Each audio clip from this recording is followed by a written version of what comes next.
आप सभी को नमस्कार। मैं डॉक्टर विजेंद्र सिंह गुजर, केंद्रीय विद्यालय दीमापुर। आज हम स्वामी विवेकानंद से आपको परिचित करा रहे हैं। स्वामी विवेकानंद जी के विचार जो हमारे जीवन को परिवर्तित कर सकते हैं, जो हमारे जीवन की दशा और दिशा को बदल सकते हैं, जो हमारे लिए कल्याणकारी है, नैतिक मूल्यों से युक्त है, कर्म को महत्व देते हैं, खुद को समझने के लिए तथा प्रेरित करते हैं। ऐसे स्वामी विवेकानंद जी के विचार, उनमें सबसे पहले,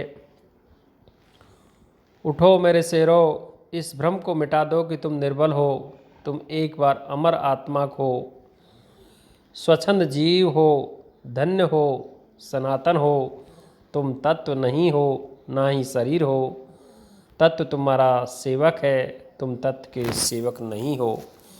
इस प्रकार स्वामी विवेकानंद जी के विचार बहुत ही महत्वपूर्ण है। वो कर्म की ओर प्रेरित कर रहे हैं हमें। आगे सफलता के बारे में अपने विचार स्वामी विवेकानंद जी के, सच्ची सफलता आनंद का सबसे बड़ा रहस्य यह है कि वह पुरुष या स्त्री जो बदले में कुछ नहीं मांगता, पूर्ण रूप से निस्वार्थ व्यक्ति सबसे सफल है। आगे स्वामी विवेकानंद जी क्या कह रहे हैं अगले विचार में, कि हम जो बोते हैं वो काटते हैं। हम स्वयं अपने भाग्य के विधाता है। हवा बह रही है, वो जहाज जिनके पाल खुले हैं इससे टकराते हैं और अपनी दिशा में आगे बढ़ते हैं, पर जिनके पाल बंधे हैं हवा को नहीं पकड़ पाते। क्या यह हवा की गलती है? हम खुद अपना भाग्य बनाते हैं। अर्थात ये कर्म को महत्व देते हुए कह रहे हैं।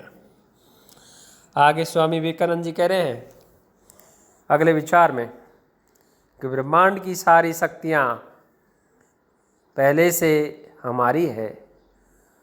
वो हम ही हैं जो अपनी आँखों पर हाथ रख लेते हैं और फिर रोते हैं कि कितना अंधकार है। अर्थात हमें सब कुछ पता होते हुए भी हम जागरूक नहीं हो पाते। और आगे क्या कह रहे हैं स्वामी विवेकानंद जी अगले विचार में, जब मुझे अपना दिमाग किसी एक बिंदु विशेष पर एकाग्र करना होता है तो मैं उसे वहीं ले जाता हूँ और जैसे ही मैं उसे दोबारा पुकारता हूँ एक बार फिर मुक्त हो जाता है। इस प्रकार स्वामी विवेकानंद जी के एकाग्रचित्तता के बारे में अपने विचार व्यक्त किए। अगले विचार में स्वामी विवेकानंद जी क्या कह रहे हैं कि जिस समय जिस काम के लिए प्रतिज्ञा करो ठीक उसी समय पर उसे करना ही चाहिए, नहीं तो लोगों का विश्वास उठ जाता है। धन्य हो प्रभु, सही कहा आपने। अगर हम किसी से वादा कर लेते हैं या जो काम निर्धारित अगर एक बार नहीं किया तो हम बार बार गलती करेंगे, या जिससे हमने वादा किया वो हम पर विश्वास नहीं करेगा। आपके विचार सत्य है। आगे क्या कह रहे हैं स्वामी विवेकानंद जी, सभी कमजोरी सभी बंधन मात्र कल्पना है। कमज़ोर न पड़े, मजबूती के साथ खड़े हो जाओ, शक्तिशाली बनो। मैं जानता हूँ कि सभी धर्म यही है, कभी कमज़ोर नहीं पड़े। आप अपने आप को शक्तिशाली बनाओ, आप के भीतर अनंत शक्ति है। अर्थात कर्म से और अंतरात्मा से, दोनों से स्वामी विवेकानंद जी सबको प्रेरित कर रहे हैं, तभी और हम शक्तिशाली बन सकते हैं।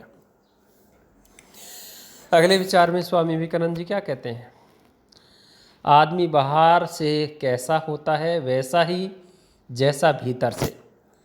मात्रा बदल जाती है, बाहर भीतर का बड़ा रूप सामने आता है। अर्थात व्यक्ति की दोहरे चरित्र की बात करते हैं। जैसे बाहर से वैसे, अर्थात कथनी और करनी में अंतर नहीं होना चाहिए स्वामी विवेकानंद के अनुसार। अगले विचार में स्वामी विवेकानंद जी क्या कहते हैं किसी मकसद के लिए खड़े हो तो एक पेड़ की तरह, गिरो तो एक बीज की तरह, ताकि दोबारा उगकर उसी मकसद के लिए फिर से जंग कर सको। कितने महत्वपूर्ण है स्वामी विवेकानंद जी के विचार। और आगे क्या कह रहे हैं स्वामी विवेकानंद जी? उठो जागो तब तक नहीं रुको जब तक लक्ष्य ना प्राप्त हो जाए। निरंतर गतिशीलता की ओर, निरंतर धैर्यवान के लिए इस प्रकार के विचार प्रेरित कर रहे हैं। धन्य है स्वामी विवेकानंद जी, जिन्होंने हमारे लिए जीवन मूल्यों की शिक्षा दी, जिन्होंने हमारे जीवन को ही बदल दिया।